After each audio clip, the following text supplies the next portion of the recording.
My name is Lawrence Carter. I'm the Dean of the Martin Luther King Jr. International Chapel at Morehouse College. And I welcome you to our 92nd birthday anniversary of alumnus Martin Luther King Jr., class of 1948.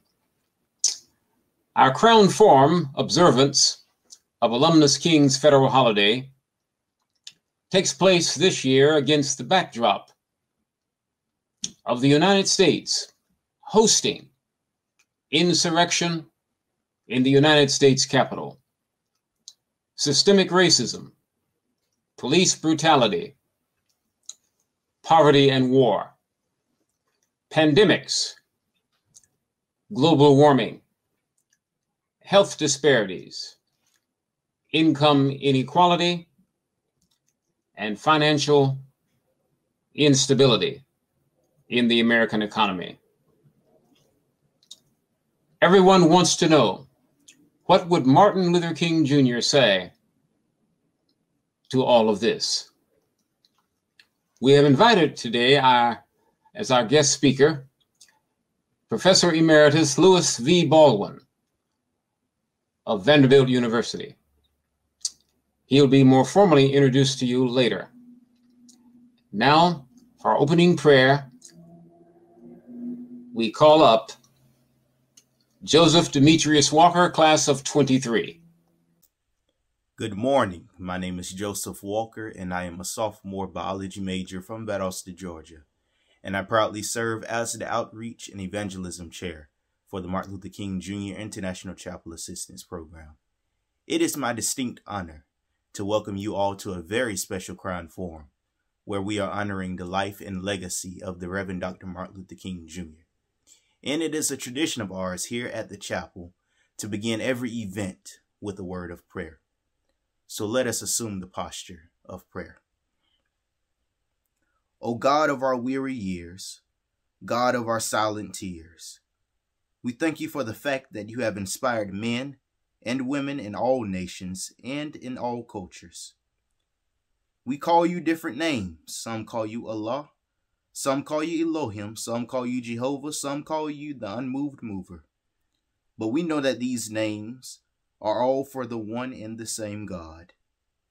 Grant that we will follow you and become so committed to your way and your kingdom that we will be able to establish in our lives and in this world a brotherhood and sisterhood, that we will be able to establish here a kingdom of understanding, where men and women will live together as brothers and sisters and respect the dignity and worth of every human being.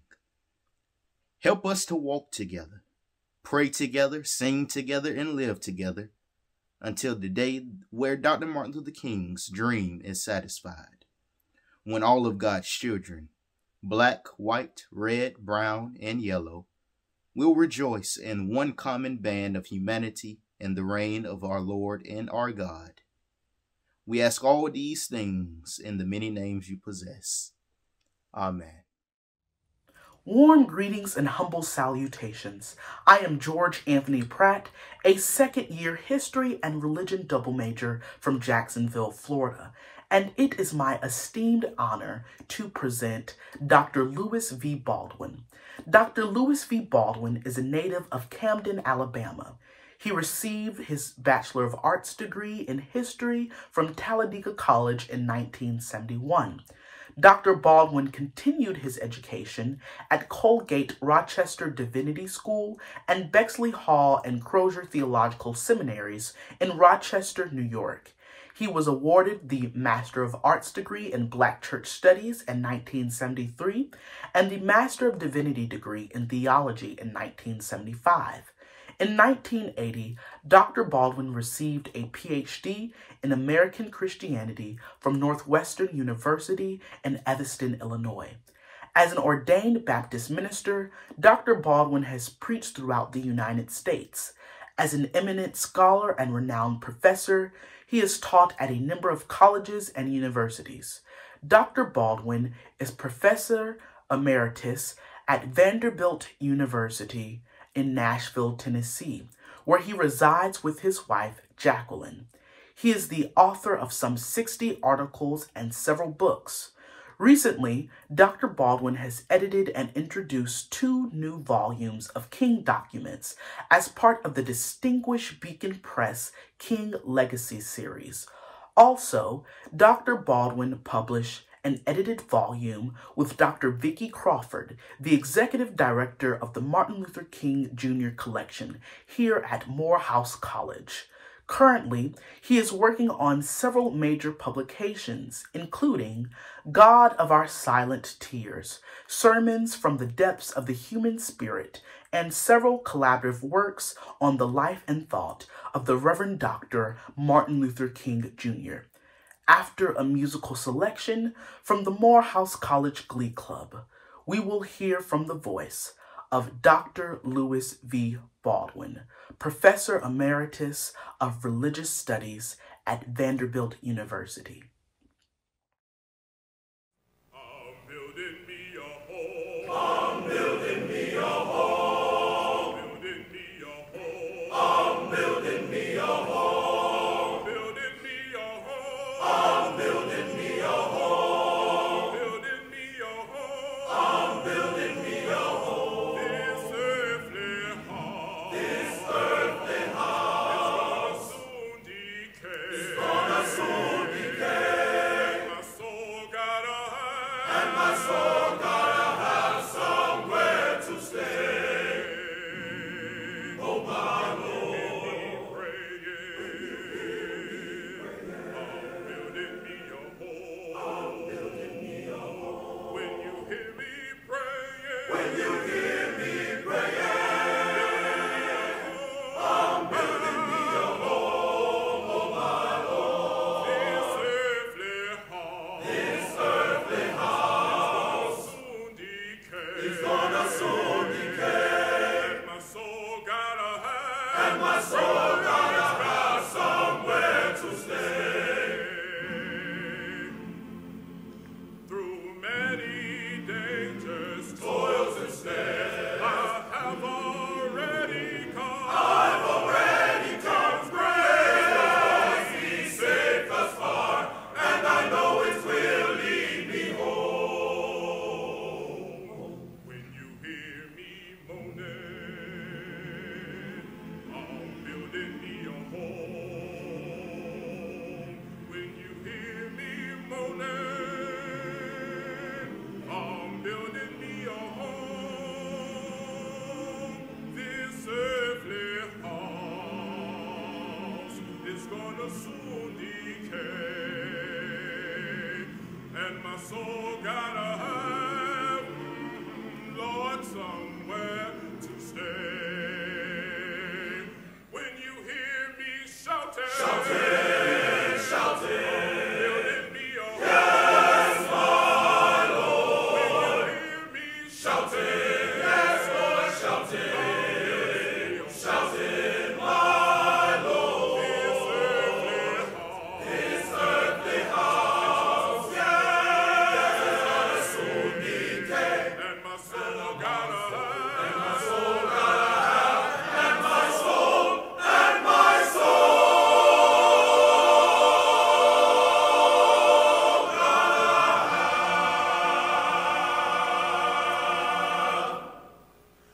somewhere to stay,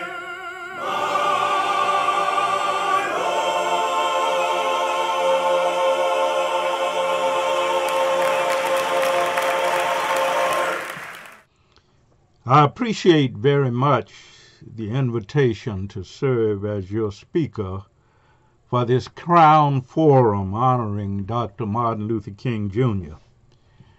We are celebrating King's life and legacy at a time when we are facing grave and immediate threats to our nation, to our freedom, to our democracy. These are extraordinary times.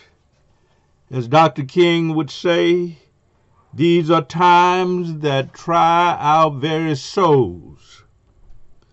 How strange it is that all across this country there is a gathering storm, a looming threat, a certain restlessness, and we are in danger of becoming what Dr. King called a soulless society, a nation without a soul. With this in mind, I want to speak for a few minutes this morning on the subject Martin Luther King Jr. and the source of our discontent. While preparing my talk for today, I spent some time reading Isabel Wilkerson's book Caste, and also rereading parts of Dr. King's book, Where Do We Go From Here? Chaos or Community. And both clearly remind us that the source of our discontent lies largely in a system of structuralized power and white privilege, which Wilkerson contends is based on caste, and King primarily on race. Wilkerson and King are visionaries who take us back to the early years of the Republic, and they tell us that the source of our discontent becomes evident when we view the history of America through the lens of her unkept and often broken promises to her communities of color. We would do well to take to heart the unfolding story that both Wilkerson and King share, a story that has brought us to this point in our history. Dr. King devoted 13 years of his life to breaking down the structures of caste, that hierarchy of human rankings and divisions, that problem of race that Wilkerson so graphically describes in her sweeping, sobering, and eye-opening account of this nation's history. King repeatedly told us that the determination of his people to win freedom from all forms of oppression, social, political, and economic, sprang from what he termed the rhythmic drumbeat of the deep rumblings of discontent, a discontent fueled and sustained by what he called America's chief moral dilemma. And what is that dilemma, you might ask? Well, it is about a nation that proudly professes the principles of participatory and representative democracy on the one hand, while practicing the very antithesis of those principles on the other. We all recall King's many references to the U.S. Constitution and the Declaration of Independence, the nation's founding and most sacred documents. And we remember especially King's frequent use of Thomas Jefferson's words. We hold these truths to be self-evident, that all men are created equal, that they are endowed by their Creator with certain inalienable rights, and that among these are life, liberty, and the pursuit of happiness. But King questioned the very idea of an America founded and sustained on the bedrock of the Jeffersonian idea of self-evident truths. King reminded us that we as a nation had never really lived up to who we say we are at the level of core constitutional, democratic, and Hebraic Christian values. America, King said, had been from its founding a nation with what he called a schizophrenic personality. Dr. King wrote, and I quote him at length, "Virtually all of the founding fathers of our nation, even those who rose to the heights of the presidency, those whom we cherish as our authentic heroes, was so enmeshed in the ethos of slavery and white supremacy that not one ever emerged with a clear, unambiguous stand on Negro rights. No human being is perfect. In our individual and collective lives, every expression of greatness is followed not by a period symbolizing completeness, but by a comma implying partialness. Following every affirmation of greatness is the conjunction but. George Washington, Thomas Jefferson, Patrick Henry, John Quincy Adams, and Abraham Lincoln were great men, but. That but underscores the fact that not one of these men had a strong, unequivocal belief in the equality of the black man, end quote. Dr. King held that America had always been what he described as an ambivalent nation, a nation at war with its own highest ideals. Let me quote him again. He said in words that merit extended quotation, "Through the centuries, a continuous indoctrination of Americans has separated people according to mythically superior and inferior qualities, while a democratic spirit was evoked as the national ideal. These concepts of racism and this schizophrenic duality of conduct remains deeply rooted in American thought today. This tendency of this nation to take one step forward on the question of racial justice and then to take a step backward is still the pattern. Just as an ambivalent nation freed the slaves a century ago with no plan or program to make their freedom meaningful, the still ambivalent nation in 1954 declared school segregation unconstitutional with no plan or program to make integration real. Just as Congress passed a civil rights bill in 1868 and refused to enforce it, the Congress passed a civil rights bill in 1964 and to this day has failed to enforce it in all of its dimensions. Just as the 15th Amendment in 1870 proclaimed Negro suffrage, only to permit its de facto withdrawal in half the nation, so in 1965 the Voting Rights Law was passed and then permitted to languish with only fractional and half-hearted implementation, end quote. Dr. King was trying to explain here the rationale for the rhythmic drumbeat of the deep rumblings of discontent, which he felt applied not only to his own people in the United States, but to oppressed people all over the world. He saw these deep rumblings of discontent as, quote, obvious signs of social disruption of our age, end quote, as a struggle to replace an old repressive order with a new order. In a speech entitled The Vision of a World Made New, King declared in the mid-1950s, quote, frequently there appears on the stage of history individuals who have the insight to look beyond the inadequacies of the old order and see the necessity for the new. These are the persons with a sort of divine discontent. They realize that the world as it is far from the world that it ought to be, end quote.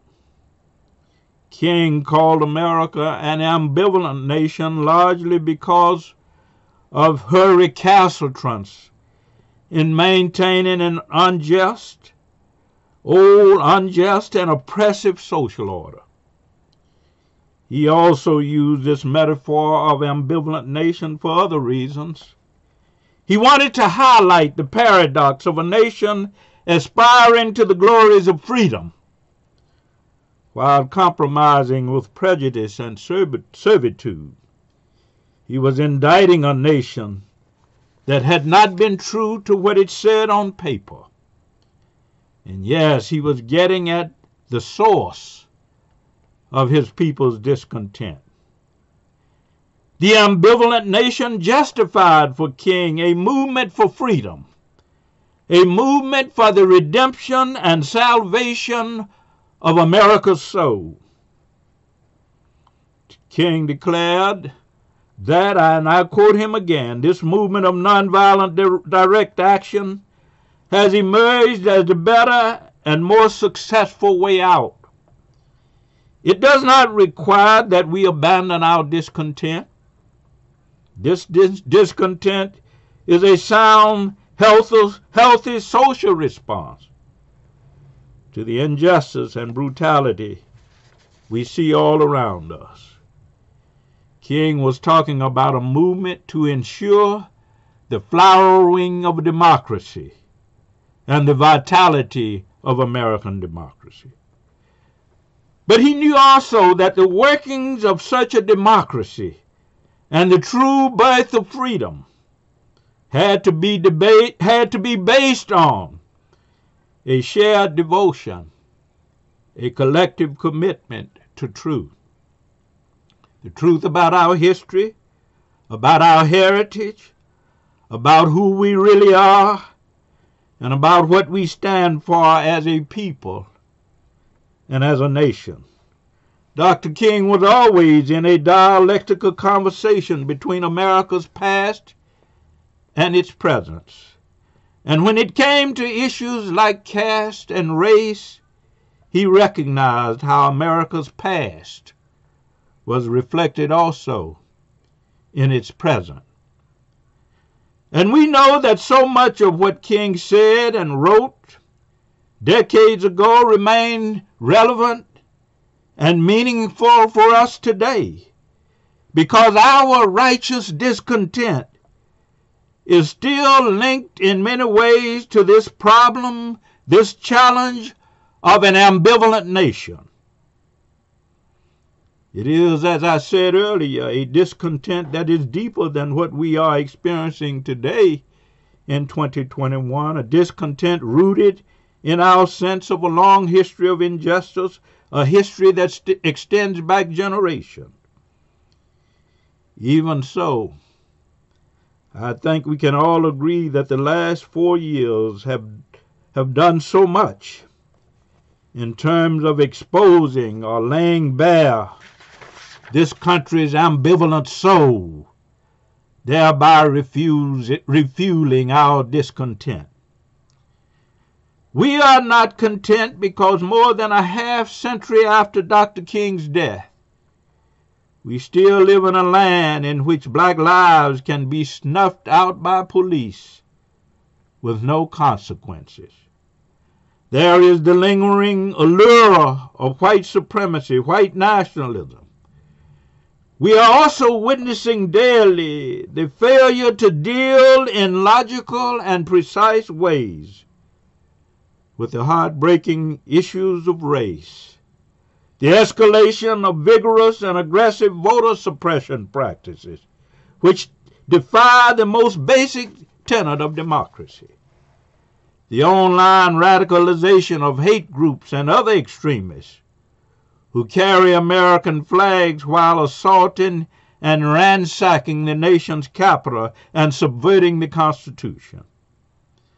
And we cannot overlook the many political leaders at the highest levels of our nation's governmental life who value power more than principle, who have taken oaths to defend the Constitution, but lack the moral courage to pursue and ensure freedom and justice for all through constitutional means.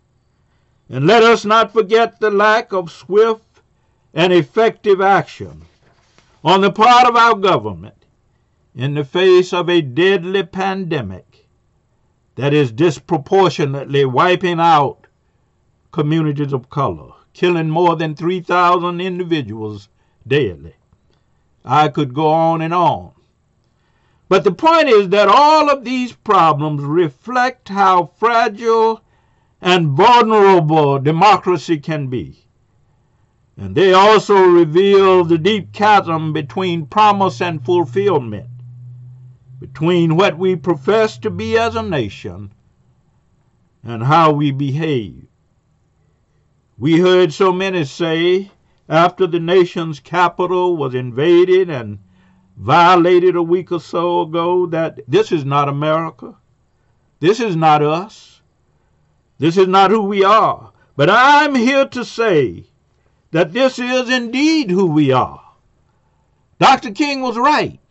America is two cells, a nation torn between cells, a higher self and a lower self. And it therefore becomes a matter of what will we listen to, our higher self or our lower self, our better angels, our worst demons. A lot is being said and written today about what is variously called the post-truth age, the credibility crisis, and the war on truth. And the suggestion for many here is that truth no longer matters, that we have lived with a lie for so long that we have become a lie, that we have become a society and a culture in which a relentless assault on truth is the new normal, even with the blessings of all too many politicians and religious leaders.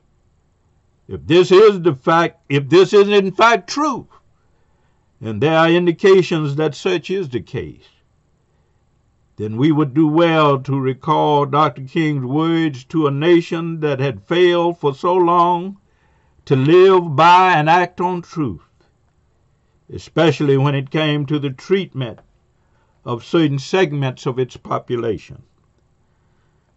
Dr. King always cherished and honored objective truth-telling and the coherence of words and deeds as part of a larger culture of basic moral and ethical norms.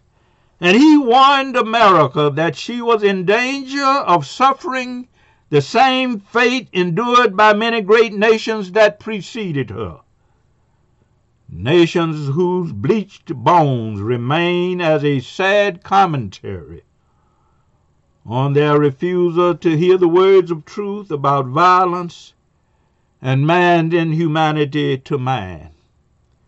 Always a sharp and perceptive critic of America's ambivalence and indifference when it came to human dignity and human relations, King's words were always simple, pointed, and marked by a deep sense of urgency, that God would not long tolerate lying words, let alone lying deeds. This was a recurring theme in Dr. King's oft-repeated message to a country that proclaimed one set of values and practiced another. And I'm convinced that Dr. King offers lessons, that he provides some of the answers about how truth might be rescued and reclaimed in this age of social media. Knowing the sad state of democracy in this land, King always said that participatory and representative democracy at its best begins with truth. The truth about who we have been, who we are, and who we profess, hope, and strive to be. This is what King was trying to convey when he spoke in terms of the quest for a new America, a reborn America, a new birth of freedom, and indeed a new humanity and a new world order. King declared that we should refuse to accept what he called the illness of today, that we should keep struggling toward the oughtness of tomorrow. This is the challenge that still confronts us at the beginning of this third decade of the 21st century. We honor Dr. King today because there is a certain timelessness about the challenges that he put before us. And let me say that despite his quarrel with the United States of America, King believed in this country as a land of promise and possibility and dreams. He had a very nuanced understanding of the complexities of American history and of her cherished documents of freedom. King knew that the men who drafted the Declaration of Independence and the Constitution were creatures of contradiction like you and I. He knew that when some of the founding fathers finished the wording of these precious documents of freedom, establishing the principles of human equality and natural rights, they probably went home and beat their slaves. King knew this, but he never subscribed to the notion that the Declaration of Independence and the Constitution had no real meaning for black people. He always valued the noble ideals and truths embodied in these founding documents, and he referred specifically to what he labeled their profound, eloquent, and unequivocal expression of the dignity and worth of all human personality. At this point, King said, the Declaration and the Constitution had affirmed values that are universal, values consistent with the sublime principles of our Hebraic Christian faith. And interestingly enough, the Declaration and the Constitution were among the sources that King used to validate a movement for civil and human rights. When it came to the Declaration of Independence and the Constitution, what mattered most to King was not the original intent of the Founding Fathers, but rather the ways in which the truths and principles embodied in these documents could be universalized in the present and in the future. This is why King said toward the end of his life, "Let us fight on toward the fulfillment of the Founding Fathers' dream." This is why King could assert with confidence and conviction that the goal of America is freedom. Dr. King always encouraged a hopeful outlook toward the future, and I think he would share Isabel Wilkerson's belief in the possibility of a nation and a world devoid of a hierarchy of human divisions and rankings based on caste and race. A nation and a world in which we think in terms of better and more creative and productive ways of living and surviving as one humanity. This was the vision that Dr. King sought to translate into practical action and practical reality. The lesson I have learned from Dr. King over the years is that we have to do more. We have to do much more in terms of framing our conversation around truth and how truth relates to the issues of diversity, equity, inclusion, and democracy. And King also teaches us that we must do more on a practical level to bring about what he called a society of ideal humanity, a society at peace with itself, a society that can live with its conscience. Dear old